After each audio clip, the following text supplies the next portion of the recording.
Leader en transition, avec le soutien du service de la promotion de l'économie et de l'innovation du canton de Vaud et de la direction de l'économie, de l'emploi et de la formation professionnelle du canton de Fribourg. Vous organisez un événement? Que pouvez-vous mettre en place en termes de durabilité? Nos deux invités du jour se sont spécialisés dans cette question. Justine Tink a fondé Just No Waste en 2019 et accompagne des événements et des collectivités publiques à réfléchir, se former et mettre en place des actions pour rendre leurs événements plus durables.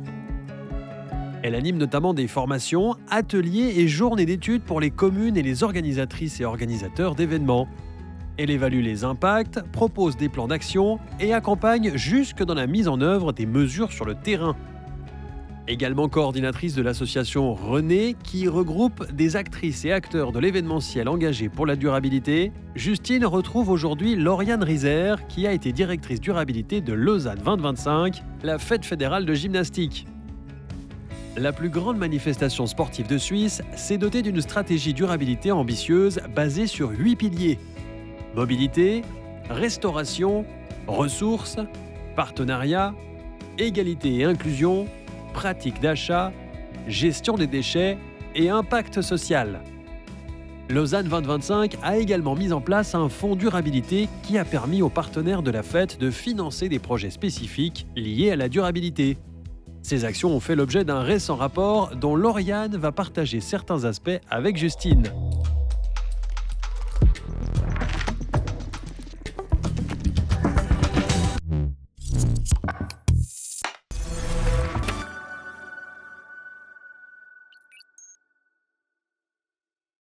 Salut Lauriane. Hello! Alors, est-ce que tu peux me parler un peu de ce que vous avez mis en place en matière de durabilité à la fête fédérale, s'il te plaît? Avec plaisir. Donc, on est vraiment parti sur un système de gouvernance où la durabilité avait la même place que les finances et on a essayé d'insuffler la durabilité vraiment dans l'ADN de l'événement où, dans chaque décision, dans chaque action qu'on a mis en place, on a essayé de faire de la durabilité et puis du coup, on a mis de la durabilité dans chaque thématique, liée à l'événement, que ce soit l'accessibilité, la restauration ou encore les ressources, par exemple.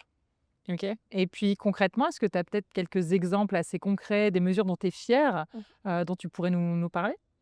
Alors, un exemple assez parlant qui a eu lieu, même après la fête, je dirais, c'est, la revente de matériel qu'on a mise en place. Mmh. Le fait d'analyser dès les achats de matériel, qu'est-ce qu'on allait faire des objets. On a pu mettre en place une plateforme de revente qui a pu, en fait, donner une seconde vie à plus de 10 000 objets qu'on avait utilisés pendant la fête et de générer presque un demi-million de bénéfices, Mmh. après l'événement. Donc ça, c'est quelque chose, dont je pense on peut être fier.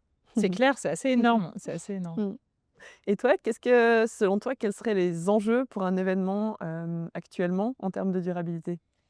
Eh ben, il y en a plein. Tu as cité déjà des bons exemples. Il y a déjà tout le pan environnemental. Mmh. Alors vis-à-vis de l'empreinte carbone d'un événement, les plus gros, secteurs d'impact, c'est la mobilité. C'est la manière dont on va se déplacer, autant les artistes et intervenants, les festivaliers, festivalières et aussi les déplacements logistiques. Mmh. Ça va représenter, 60 à 80 de l'impact carbone d'un événement. Principalement, c'est vraiment la manière dont le public se déplace qui va peser dans cette balance. Ensuite, on a, tout ce qui est alimentation, ça va souvent être le deuxième pilier.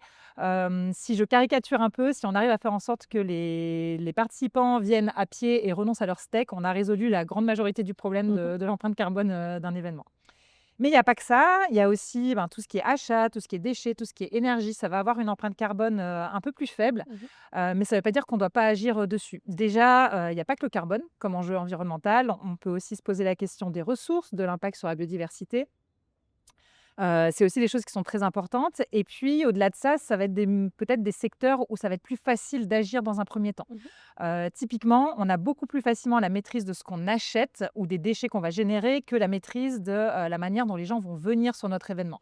Donc c'est aussi moins décourageant de commencer Mmh. par s'attaquer, Bien aux sûr. déchets par exemple qu'à la mobilité. Mmh. Et puis, ce que je peux aussi dire, c'est qu'il y a, un sujet comme les déchets va être beaucoup plus visible que la mobilité. Donc on ne peut pas non plus être crédible en tant qu'événement durable si on n'agit pas sur ce qui est visible, Mmh. dans un premier temps. Donc c'est aussi pour ça que c'est souvent la première porte d'entrée pour un événement. Mais là, j'ai parlé que de ce qui est environnemental et en fait, la durabilité, il y a un autre pilier qui est hyper important, c'est le pilier social. Là, on va parler de comment est-ce qu'on accueille le public, comment est-ce qu'on imagine un événement pour toutes et tous où tout le monde peut venir, il y a de l'accessibilité, il y a de l'inclusion. On peut aussi penser aux conditions de travail pour les bénévoles, pour les équipes. On peut aussi penser aux enjeux d'éthique au travers des choix qu'on fait des achats, des fournisseurs, mais aussi des sponsors avec lesquels on travaille et à qui on va donner de la visibilité sur nos événements. Donc Mmh. l'éthique, c'est aussi pour moi quelque chose de très important. Et puis, enfin, il y a peut-être une dernière dimension qui englobe tout ça, c'est qu'est-ce qu'on laisse comme trace après notre événement? Un Mmh. événement, c'est quelque chose d'éphémère, mais on peut laisser, des choses pour la suite dans notre société. Là, on parle d'héritage, donc typiquement, est-ce qu'on a pu sensibiliser les gens à une cause ou à une autre au travers de notre événement? Est-ce qu'on a pu montrer l'exemple justement avec un comportement vertueux Mmh. en matière de démarche de durabilité, par exemple? Est-ce qu'on laisse des outils pour les autres acteurs, de l'événementiel? Est-ce qu'à la fête, justement, vous avez peut-être des exemples de choses que vous avez mis en place en matière de durabilité sociale ou d'héritage, de traces que vous laissez, derrière vous? Oui, bah, c'est vrai qu'on a essayé de faire beaucoup aussi sur l'aspect social qui est tout autant important pour moi que l'aspect environnemental. Je pense qu'un exemple, c'est toutes les démarches qu'on a mises en place pour l'accessibilité et l'inclusion. On avait fait des analyses en amont avec des personnes en fauteuil roulant et des étudiants, étudiantes de la HETSL en ergothérapie pour analyser en fait les lieux et puis identifier quels lieux étaient ou non accessibles pour les personnes en situation de handicap. Et puis ça a résulté à vraiment une liste d'actions et une liste d'adaptations à mettre en place. Mmh. Ce qui n'était pas évident parce que les lieux ne nous appartenaient pas, mais on a vraiment essayé de pousser le curseur un petit peu plus loin et de pousser pour que certaines actions soient mises en place. Une autre action plus sur l'aspect social où tu parlais d'héritage tout à l'heure, on a mis en place un espace qui s'appelait l'espace écosportif qui visait à sensibiliser les publics à toutes les thématiques de durabilité qui sont liées au sport. Donc je parle de la santé, je parle de l'inclusion de nouveau ou de l'impact environnemental aussi que notre sport génère parce que c'est vrai que les gymnastes viennent faire leur sport mais se rendent pas forcément compte des impacts qu'il y a derrière. Et puis en termes d'héritage encore, c'est vrai qu'on avait créé un fonds durabilité avec les sponsors qui permettait de créer des projets en lien avec le sport, la durabilité ou l'événementiel. Et puis le but de ces projets, c'était justement que nous, événements, on allait s'arrêter, mais que des projets puissent perdurer en fait dans le temps. Mmh. Et voilà, tout récemment, on a aussi sorti notre rapport durabilité qui vise vraiment à transmettre aux autres organisateurs et organisatrices d'événements nos apprentissages, nos réussites et puis nos conseils aussi pour pouvoir faire avancer la thématique en toute transparence. Donc voilà un petit peu les choses qu'on a mises en place sur cet aspect-là. Ouais, je trouve ça génial parce qu'avec ce fonds durabilité et puis le rapport, tu laisses vraiment 2 éléments ultra pérennes, en Mmh. fait, suite à l'événement qui n'auraient pas été possibles, sans Mmh. l'événement. C'était un peu le but. C'est vrai qu'un événement unique, c'est compliqué de laisser un héritage, donc on a essayé de faire ce qu'on a Mmh. pu. Génial. Et puis bon, là, on parle de bons exemples, de bonnes pratiques, mais c'est aussi intéressant de savoir qu'est-ce qui a été, plus compliqué à mettre en place, hein. C'est un Mmh. challenge de mettre en Mmh. place C'est un clair. événement durable, Ouais. surtout avec un événement de cette taille, hein, j'imagine. Est-ce que, il y a des freins en particulier, que tu as rencontrés en essayant de déployer cette démarche, de durabilité? Oui, je pense qu'il y en a quelques-uns à citer. Peut-être qu'une difficulté, principale ou majeure que j'ai rencontrée sur toute l'organisation de l'événement, c'est peut-être embarquer les gens avec soi et je parle autant des personnes internes que des personnes externes, par exemple les sponsors. Ça a été assez compliqué au début et puis je me suis rendu compte que du moment qu'on travaille avec des personnes qui sont déjà sensibilisées ou du moins qui ont envie de changer ou qui ont une ouverture d'esprit aussi peut-être, assez Mmh. large, je pense qu'on a déjà fait 80 du job. Donc de travailler avec des personnes qui ont envie de changer, ça économise beaucoup d'énergie, je dirais, pour embarquer tout le monde avec soi. Et je ne sais pas si toi, tu as des conseils pour les événements peut-être qui auraient les mêmes problématiques que moi de réussir à embarquer tout le monde, que ce soit à l'interne ou à Mmh. l'externe? Je pense que la plupart des événements ont vraiment cette problématique, hein. Souvent, on voit qu'il y a une personne ou un groupe de personnes qui sont sensibles, qui ont envie de faire des choses et on se Mmh. heurte à des freins. Il faut vraiment essayer d'embarquer toute l'équipe, et tous les partenaires, comme tu viens de le Ouais. dire. Les conseils que j'aurais, c'est de s'y prendre vraiment suffisamment en amont. Mmh. Peut-être de mettre en place des ateliers, de sensibilisation, mais aussi des ateliers, de co-création de la démarche Mmh. de durabilité. Mmh. Puisque si les idées viennent de toute l'équipe, il va y avoir beaucoup plus de chances qu'elles soient acceptées par Bien la sûr. suite, par Ouais. rapport à un événement où les idées, les mesures seraient imposées par le haut Mmh. seraient Mmh. vraiment subies, de la part de l'équipe. Donc voilà, vraiment essayer d'embarquer toute l'équipe, dès le départ par peut-être des démarches participatives, des Mmh. ateliers, Mmh. des moments de réflexion ensemble sur ces questions. Ouais, c'est intéressant. Tu as Mmh. d'autres freins peut-être à part celui-là? Ouais, quand tu parlais du temps et de s'y prendre suffisamment à l'avance, je pense que c'est aussi un frein qui peut être mentionné, le fait de manquer de temps. C'est vrai qu'au début, j'étais prévue à un pourcentage assez faible et Ouais. puis au final, on s'est rendu compte que mon travail allait nécessiter un pourcentage bien plus élevé. Et donc, c'est vrai que le temps pourrait être vu comme un frein. Après, j'ai aussi réalisé que le fait d'anticiper certaines actions, d'anticiper certaines démarches, ça nous a fait gagner du temps sur l'après-événement. Si je reprends l'exemple de la vente de matériel et de l'achat de matériel, à chaque achat, je venais déjà challenger qu'est-ce qu'on allait faire du produit ou qu'on allait acheter. Et donc, à la fin de l'événement, on savait pertinemment ce que chaque objet allait devenir. Est-ce qu'il allait être vendu? Est-ce qu'il allait être rendu? Est-ce qu'il était loué? Donc, on savait comment on le rendait. Et ça, je pense que ça nous a fait gagner énormément de temps d'anticiper déjà en amont la, la fin de vie du matériel qu'on allait emprunter ou utiliser. Et un autre exemple, peut-être, c'est aussi au niveau des sponsors, où c'est vrai que j'ai passé beaucoup de temps à analyser nos potentiels sponsors, à m'assurer qu'on ne courait pas un risque de greenwashing, que les sponsors potentiels étaient alignés aussi avec nos valeurs de durabilité. Et c'est vrai que oui, ça a pris du temps en amont, mais quand on voit les JO de Paris, par exemple, qui ont signé avec Coca-Cola et qui se sont pris tellement d'articles dans la presse et les médias par rapport à ce non-alignement entre leurs valeurs et puis leurs contrats et leurs sponsors, je pense que d'une certaine manière, on s'est aussi éviter du temps ou économiser du temps de gestion de crise médiatique, par exemple, ou ce genre de choses. Donc voilà, il y a aussi un temps qu'on ne calcule pas, mais qui est quand même réel, qu'on peut économiser en considérant dès le départ ces thématiques-là et puis en étant aligné aussi dès le départ avec les valeurs de durabilité. Et peut-être un autre exemple aussi de difficulté, c'est lié à l'ampleur de l'événement qu'on avait. C'est vrai qu'on a cherché à faire de la durabilité, mais que des fois le système simplement ne permettait pas de pouvoir avoir un nombre autant élevé de pommes suisses, parce que sinon on allait vider le marché entier de pommes, par exemple, ou quand on allait discuter avec des fournisseurs plus au niveau de la restauration, ces fournisseurs auraient dû changer leur ligne de production pour satisfaire nos besoins en termes de quantité pour l'événement. Et puis c'est vrai qu'étant un événement unique de 8 jours, ça ne faisait aucun sens et ce n'était absolument pas durable de faire changer aussi ces producteurs par rapport à leur ligne de production, etc. Donc là, on s'est heurté à quelques difficultés. Je pense aussi au niveau de l'énergie, où on s'est rendu compte que nos besoins énergétiques étaient trop gourmands pour seulement s'appuyer sur le réseau électrique, donc où on a dû faire appel au dernier moment un peu à des génératrices. Donc voilà, ça c'est des exemples aussi de choses qui ont été difficiles, liées un petit peu à l'ampleur de l'événement aussi. Ah, mais ça, tu mets le doigt sur quelque chose que je trouve hyper important dans le monde de l'événementiel durable, c'est que plus l'événement est grand, plus ça va être compliqué parce qu'on se heurte à des limites physiques ou des limites techniques, comme les exemples que tu viens de donner. Quelque chose que je trouve aussi très parlant, c'est que plus l'événement est grand, plus potentiellement les gens vont venir de loin si on veut le remplir. Et plus on va avoir des trajets qui sont impactants. On a dit que la mobilité, c'était le principal impact.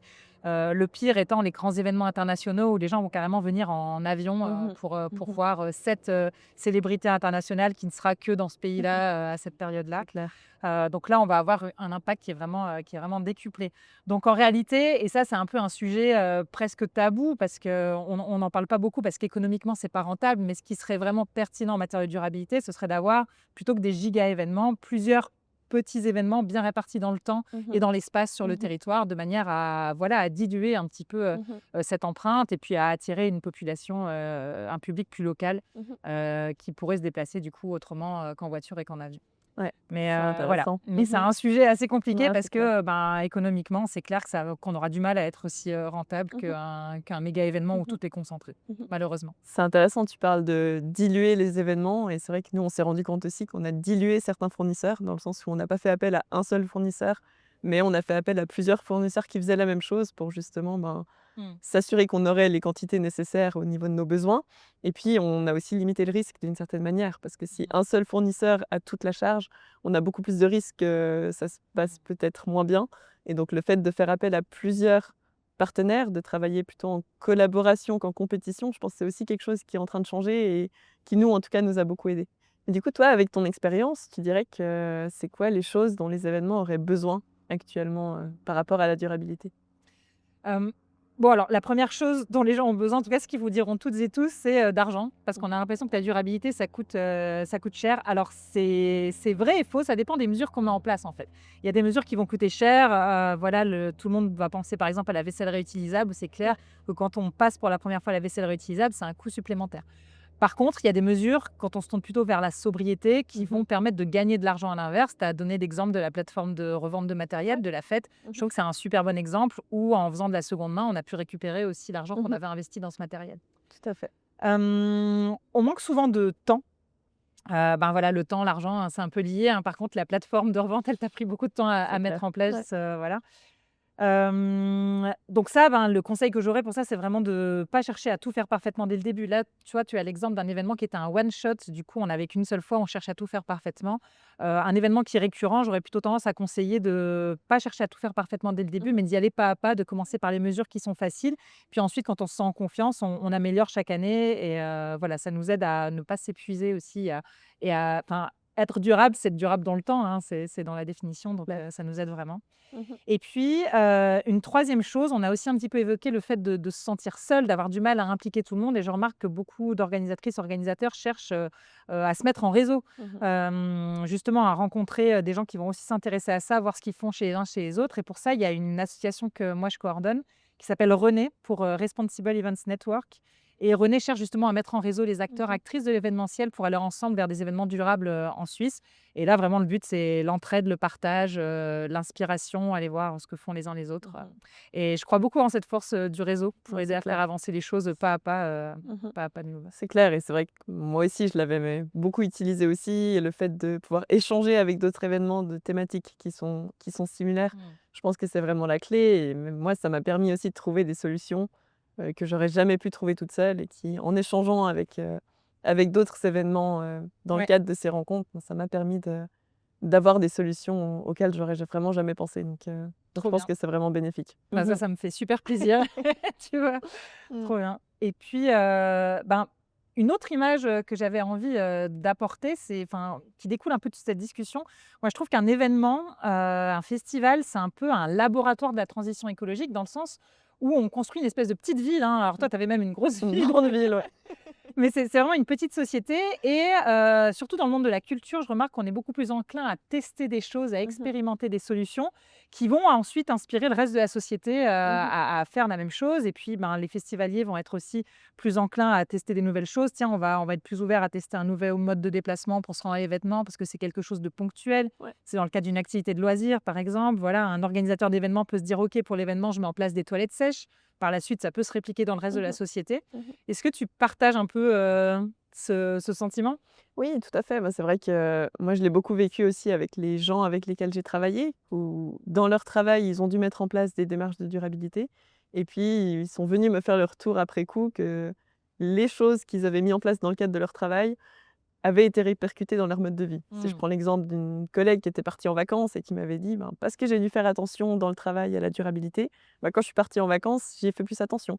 Ouais. Ou une autre personne qui me disait: «Ben, quand je fais mes courses maintenant, je fais attention à prendre des légumes de saison parce que, ben, quand on organise des apéros pour la fête ou des rencontres, ben, on s'assure que la nourriture soit locale, de saison» et cetera. Donc ça, je l'ai vraiment Ah vécu génial. aussi, plus avec les personnes avec lesquelles j'ai échangé. Mmh. Après, c'est vrai que, comme tu disais, peut-être, au niveau de la restauration aussi, les gens sont plus enclins à manger quelque chose de nouveau, dans le cadre de l'événement ou quelque chose du moins ils ont pas l'habitude. Donc c'est vrai qu'après ça peut se répercuter et puis rappeler Mmh mh. aussi peut-être un souvenir de Mmh. l'événement qu'ils ont vécu, en remangeant la même chose après coup. Donc Mmh.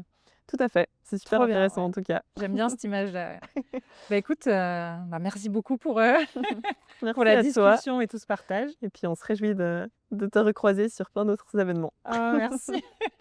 Trop bien. Leader en transition, avec le soutien du service de la promotion de l'économie et de l'innovation du canton de Vaud et de la direction de l'économie, de l'emploi et de la formation professionnelle du canton de Fribourg.